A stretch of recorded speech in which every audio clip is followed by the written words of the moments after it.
പ്രിയ സഹോദരി സഹോദരന്മാരെ, ഇന്നത്തെ ദൈവശാസ്ത്ര ക്ലാസ്സിലേക്ക് നിങ്ങളേവരെയും സ്നേഹപൂർവ്വം സ്വാഗതം ചെയ്യുന്നു.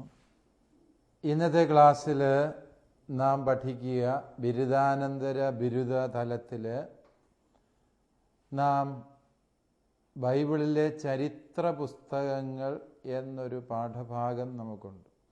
ആ ചരിത്ര പുസ്തകങ്ങളിൽ നിന്ന് നാം ഉദാഹരണമായി സ്വീകരിക്കുന്നത് അഥവാ പാഠ്യ വിഷയമായി ഇപ്പോൾ സ്വീകരിച്ചിരിക്കുന്നത് ഈ വർഷത്തെ പഠന വിഷയം എസ്ര നെഹമിയ ഗ്രന്ഥങ്ങളാണ്.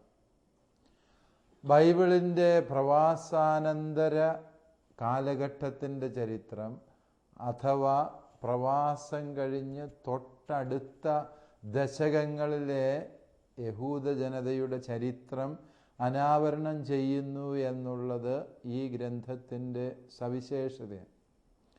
അതുകൊണ്ട് ഈ രണ്ട് ഗ്രന്ഥങ്ങളെ ആണ് നമ്മൾ ചരിത്ര ഗ്രന്ഥങ്ങളുടെ ഭാഗമായി ഈ പാഠ്യപദ്ധതിയിൽ ഉൾപ്പെടുത്തിയിരിക്കും. നമുക്കറിയാം എസ്ര നെഹമിയ എന്നുള്ളത്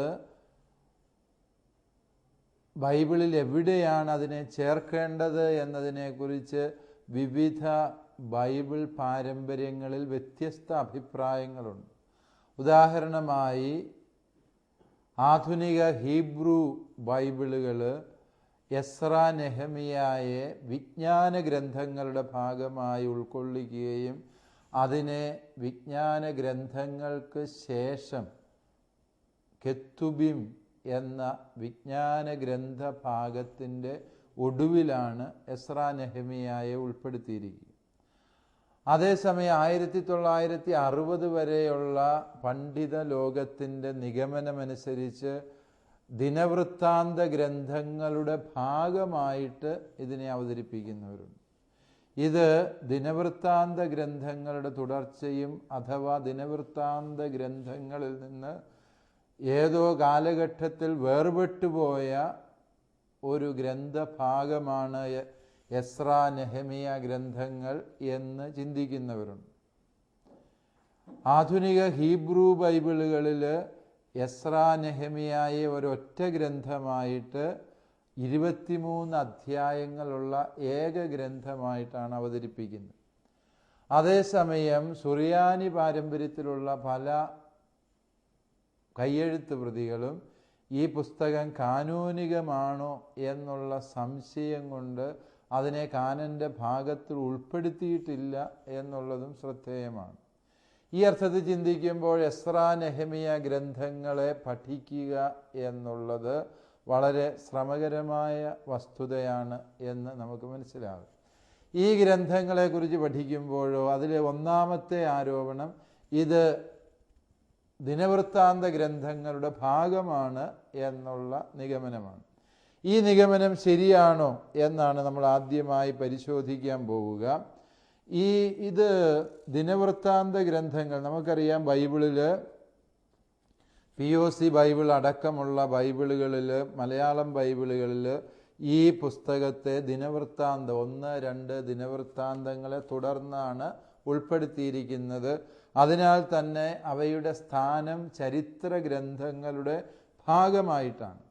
എന്നാൽ ഈ ഗ്രന്ഥങ്ങൾ ദിനവൃത്താന്ത ഗ്രന്ഥങ്ങളുടെ തുടർച്ചയായി മനസ്സിലാക്കാമോ എന്ന് ചോദിച്ചാൽ അതിൻ്റെ ഭാഷാശൈലിയിലും ദൈവശാസ്ത്ര പ്രമേയങ്ങളുടെ പ്രതിപാദനത്തിലും അതിൻ്റെ കാഴ്ചപ്പാടുകളിലും ഈ ഗ്രന്ഥങ്ങൾ ദിനവൃത്താന്ത ഗ്രന്ഥങ്ങളിൽ നിന്ന് തുലവും വ്യത്യസ്തമാണ് എന്ന് മനസ്സിലാക്കാൻ സാധിക്കും. ഉദാഹരണമായി പറഞ്ഞാൽ പല വ്യത്യാസങ്ങൾ നമുക്ക് ചൂണ്ടിക്കാണിക്കാൻ സാധിക്കും. വളരെ പ്രധാനപ്പെട്ട ഏതാനും ചില വ്യത്യാസങ്ങൾ നമുക്ക് ഇവിടെ പഠിക്കാം. ഒന്നാമത്തെ വ്യത്യാസം, ദിനവൃത്താന്ത ഗ്രന്ഥങ്ങളിലുടനീളം കാണപ്പെടുന്ന പ്രതികാര നിയമങ്ങൾ, ലെക്സ് താലിയോണിസ് എന്ന് വിളിക്കുന്ന കണ്ണിന് പകരം കണ്ണ്, പല്ലിന് പകരം പല്ല് എന്നുള്ള ഈ പ്രതികാര നിയമങ്ങൾ ദിനവൃത്താന്ത ഗ്രന്ഥത്തിൽ ഉടനീളം ആവർത്തിക്കപ്പെടുന്നതാണ്. എന്നാൽ എസ്ര നെഹമിയ ഗ്രന്ഥങ്ങളിൽ ഒരിക്കൽ പോലും അതിൻ്റെ ആഖ്യാനത്തിൽ ഇപ്രകാരം പ്രതികാരത്തിൻ്റെ നിയമങ്ങളില്ല എന്ന് നമുക്ക് കാണാൻ സാധിക്കും.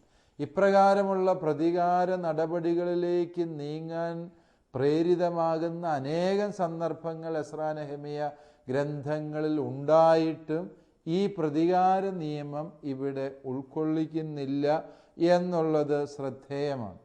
അതുപോലെ തന്നെ ഇവിടെ നമ്മൾ കാണുന്നത് ദിനവൃത്താന്ത ഗ്രന്ഥങ്ങളിൽ ഇസ്രായേൽ എന്ന് പറയുമ്പോൾ വിവക്ഷിക്കുന്നത് 12 ഗോത്രങ്ങളെയാണ്.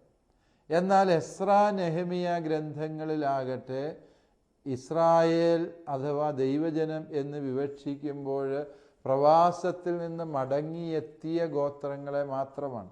അത് യൂദാ ഗോത്രവും ബെഞ്ചമിൻ ഗോത്രവും അതുപോലെ ലേവി ഗോത്രവുമാണ് പ്രവാസത്തിൽ നിന്ന് മടങ്ങിയെത്തിയത്. അതായത് മടങ്ങിയെത്തിയത് കേവലം 3 ഗോത്രങ്ങൾ മാത്രമാണ്. എന്നാൽ ഇവരെ ഇസ്രായേൽ എന്ന് എസ്രാ നെഹെമിയ ഗ്രന്ഥങ്ങൾ വിശേഷിപ്പിക്കുന്നു. അതേസമയം ദിനവൃത്താന്ത ഗ്രന്ഥങ്ങളിൽ ഇസ്രായേൽ എന്ന് പറയുമ്പോൾ ഉദ്ദേശിക്കുന്നത് നമുക്കറിയാം 12 ഗോത്രങ്ങളെയാണ്.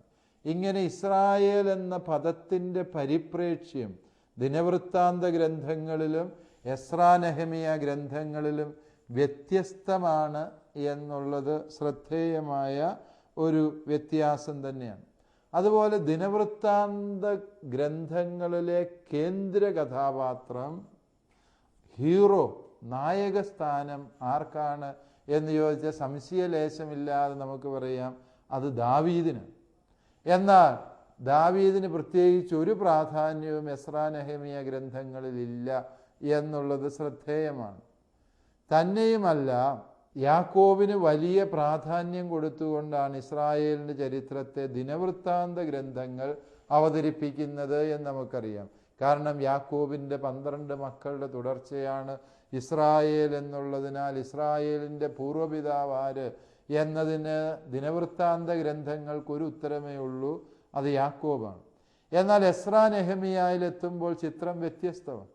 എസ്രാ നെഹെമിയ ഗ്രന്ഥങ്ങളിൽ ഇസ്രായേലിൻ്റെ പൂർവ്വപിതാവായി അവതരിപ്പിക്കുന്നത് അബ്രാഹത്തെ തന്നെയാണ്.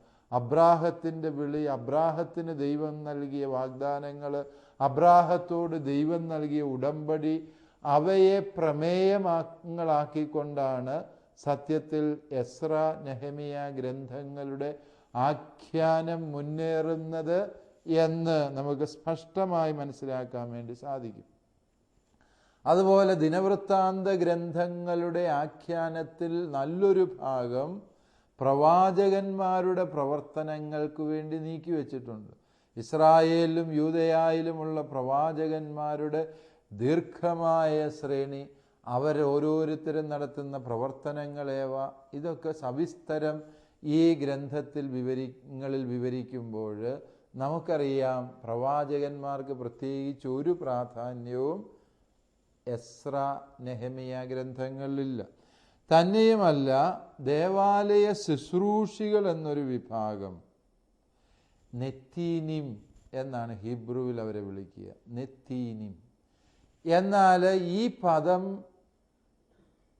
ദിനവൃത്താന്ത ഗ്രന്ഥങ്ങളിൽ പൂർണ്ണമായും അപ്രത്യക്ഷമാണ്.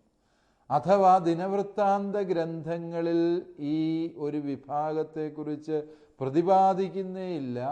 എന്നാൽ എസ്രാ നെഹെമിയ ഗ്രന്ഥങ്ങളിലാകട്ടെ ഇവർ വളരെ പ്രാധാന്യമർഹിക്കുന്ന ഒരു വിഭാഗമാണ് താൻ. ഇങ്ങനെ ചിന്തിച്ചു നോക്കിയാൽ എസ്രാ നെഹെമിയ ഗ്രന്ഥങ്ങളുടെ വിചിന്തനങ്ങളും അർത്ഥകൽപ്പനകളും ദൈവശാസ്ത്ര പ്രമേയങ്ങളുമൊക്കെ ഈ ദിനവൃത്താന്ത ഗ്രന്ഥങ്ങളുടെ വിവരണത്തിൽ നിന്ന് വ്യത്യസ്തമാണ് എന്നനുമാനിക്കാം. അതുകൊണ്ട് തന്നെ എസ്രാ നെഹെമിയ ഗ്രന്ഥങ്ങളെ ദിനവൃത്താന്ത ഗ്രന്ഥകാരൻ്റെ രചനയായിട്ടോ ദിനവൃത്താന്ത പുസ്തകങ്ങളുടെ ഭാഗമായിട്ടോ മനസ്സിലാക്കുന്നത് അടിസ്ഥാനരഹിതമാണ് എന്ന ഒരു നിഗമനത്തിൽ നമുക്ക് എത്തിച്ചേരാനാകും. വീണ്ടും രണ്ടാമത്തെ നിരീക്ഷണം നമ്മൾ നേരത്തെ കണ്ടതാണ്. എസ്രാ നെഹെമിയ ഗ്രന്ഥങ്ങളെ ഒരൊറ്റ ഗ്രന്ഥമായിട്ട് കരുതുന്ന ഹെബ്രായ പാരമ്പര്യമുണ്ട് എന്ന്. പല റബ്ബിമാരും അപ്രകാരമാണ് അതിനെ വ്യാഖ്യാനിക്കുന്നത്.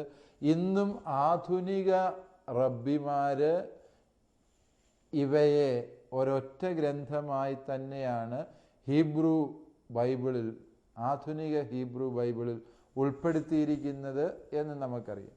ആ അർത്ഥത്തിൽ ചിന്തിക്കുമ്പോൾ ഇതൊരൊറ്റ ഗ്രന്ഥമാണോ, ഒരേ ഗ്രന്ഥകാരൻ രചിച്ചതാണോ ഈ രണ്ട് ഗ്രന്ഥങ്ങൾ എന്ന് ചോദിച്ചാൽ സൂക്ഷ്മ വായനയിൽ നമുക്കറിയാം ഈ രണ്ട് ഗ്രന്ഥങ്ങൾ തമ്മിൽ പല അടിസ്ഥാനപരമായ വ്യത്യാസങ്ങളുമുണ്ട്. ഉദാഹരണം പറഞ്ഞാൽ എസ്രായുടെ പുസ്തകത്തിലെ 2-ാം അധ്യായം നെഹമിയായുടെ പുസ്തകത്തിൻ്റെ 7-ാം അധ്യായത്തിൽ ആവർത്തിച്ചിട്ടുണ്ട്. അതായത് ഒരു പേര് വിവര പട്ടികയാണ്. ഇസ്രായേലിൽ സ്വാതന്ത്ര്യം കിട്ടി അല്ലെങ്കിൽ പ്രവാസം കഴിഞ്ഞ് തിരിച്ചെത്തിയവരുടെ പട്ടിക എസ്രാ 2-ാം അധ്യായത്തിൽ സുദീർഘമായി വിവരിക്കുന്നുണ്ട്. 1-ാം വാക്യം മുതൽ 69-ാം വാക്യം വരെ. ഇതേ കാര്യം തന്നെ, ഇതേ പട്ടിക തന്നെ നമ്മൾ നെഹമിയായുടെ പുസ്തകം 7-ാം അധ്യായത്തിൽ കാണുന്നുണ്ട്. അതിൻ്റെ അർത്ഥം ഒരേ ഗ്രന്ഥകാരനാണ് രചിച്ചത് എങ്കിൽ ആ പുസ്തകത്തിൻ്റെ 2 അധ്യായങ്ങൾ ഒരുപോലെ രചിക്കും എന്ന് കരുതുക ദുഷ്കരമാണ്. അതുകൊണ്ട് ഈ പട്ടികകൾ ആവർത്തിക്കപ്പെട്ടിട്ടുണ്ട് എന്നുള്ളതിൽ നിന്ന് തന്നെ നമുക്ക് ഊഹിക്കാവുന്ന ആദ്യത്തെ വസ്തുത ഇത് ഒരേ ഗ്രന്ഥകാരൻ്റെ രചനയല്ല എന്നുള്ളത്. മറ്റൊരു അടിസ്ഥാനപരമായ വ്യത്യാസം എന്ത് എന്ന് ചോദിച്ചാൽ ഈ എസ്രായുടെ ഗ്രന്ഥത്തിൽ വിവരിക്കുന്നത് അത്രയും പുരോഹിത കേന്ദ്രീകൃതമായ വസ്തുതകളാണ്. ദേവാലയ നിർമ്മാണം, ദൈവജനത്തിൻ്റെ പുനരുദ്ധാരണം, ഇവിടെ വിശുദ്ധ ജനം എന്ന് വിവക്ഷിക്കുന്നത് പുരോഹിതരെയാണ്.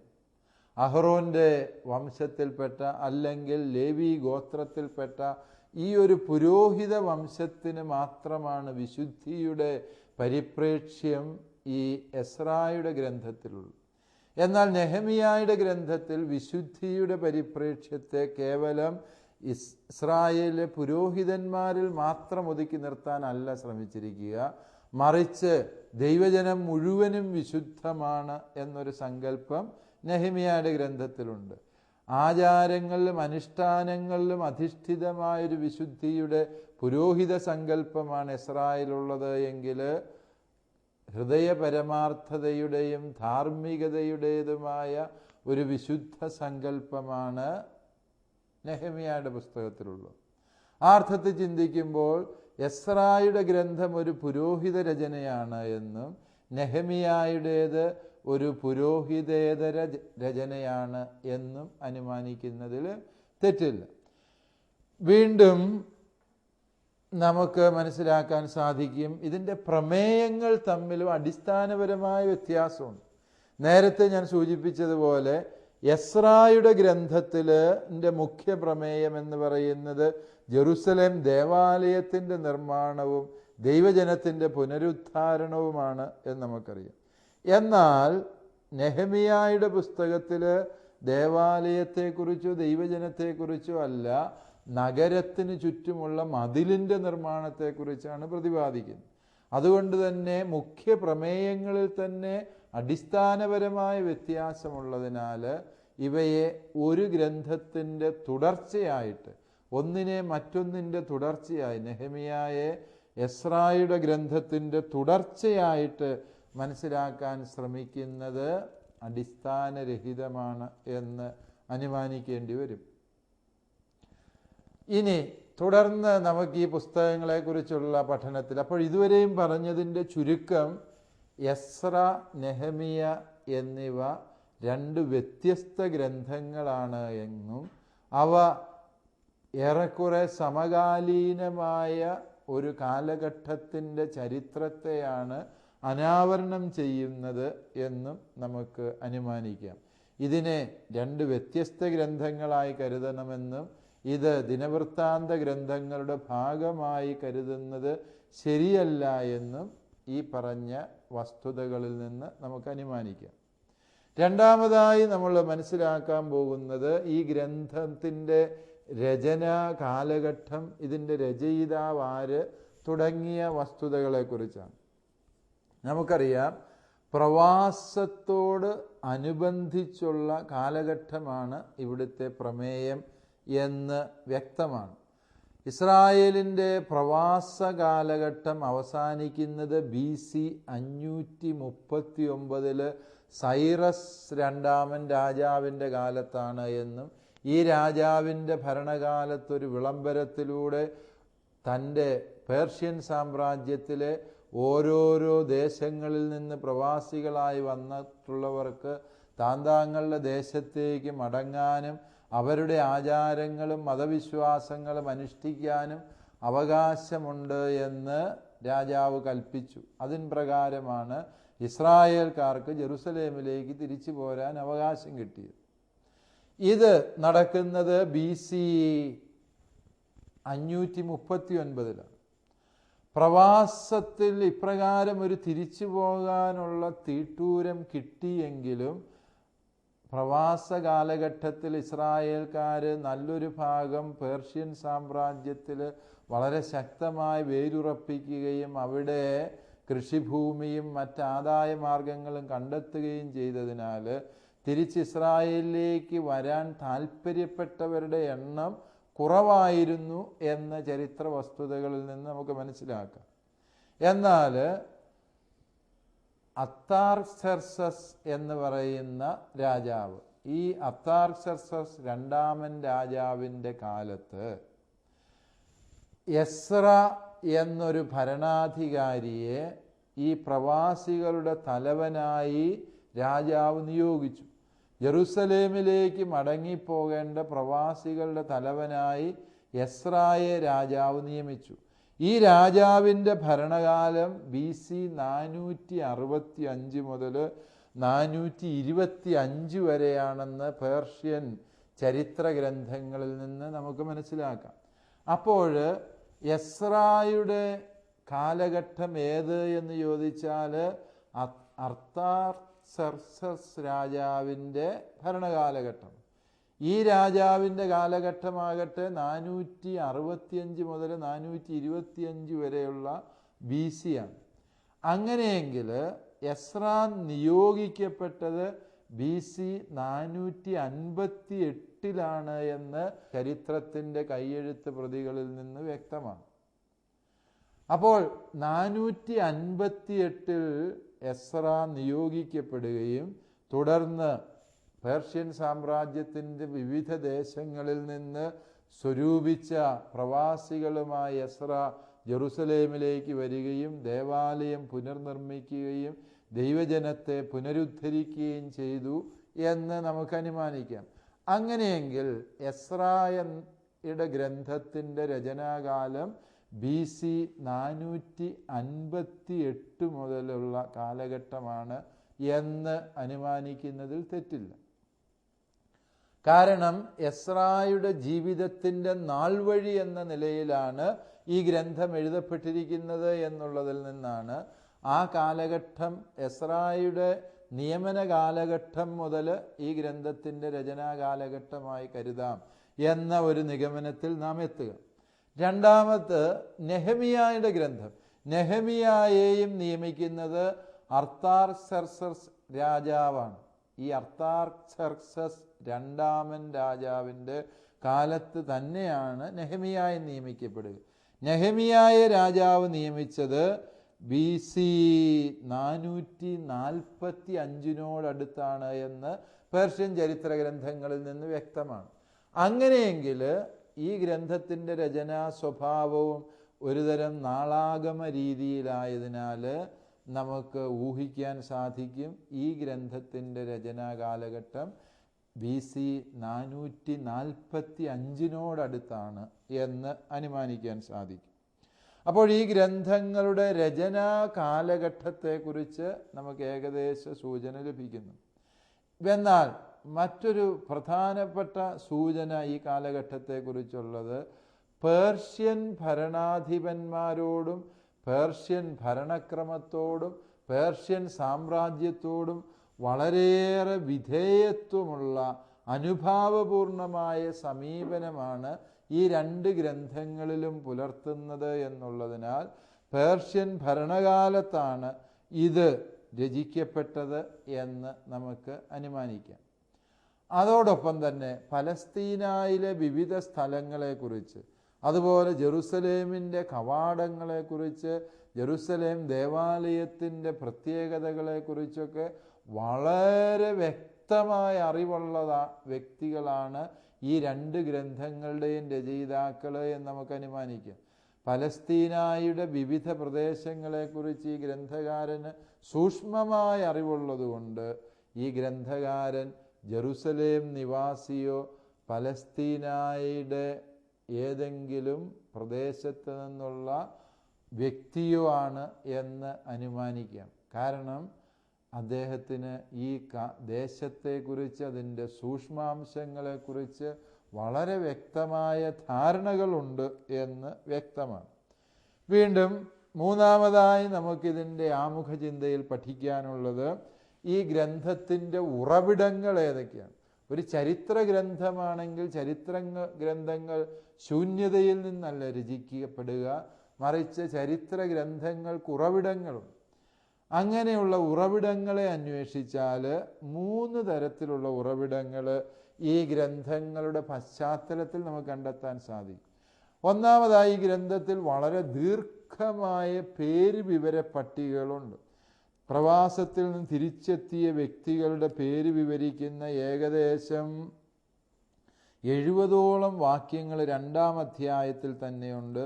ദേവാലയ നിർമ്മാണത്തിനെ എതിർക്കുന്ന വ്യക്തികളുടെ പേര് വിവര പട്ടികകൾ 4-ാം അധ്യായത്തിലുണ്ട്.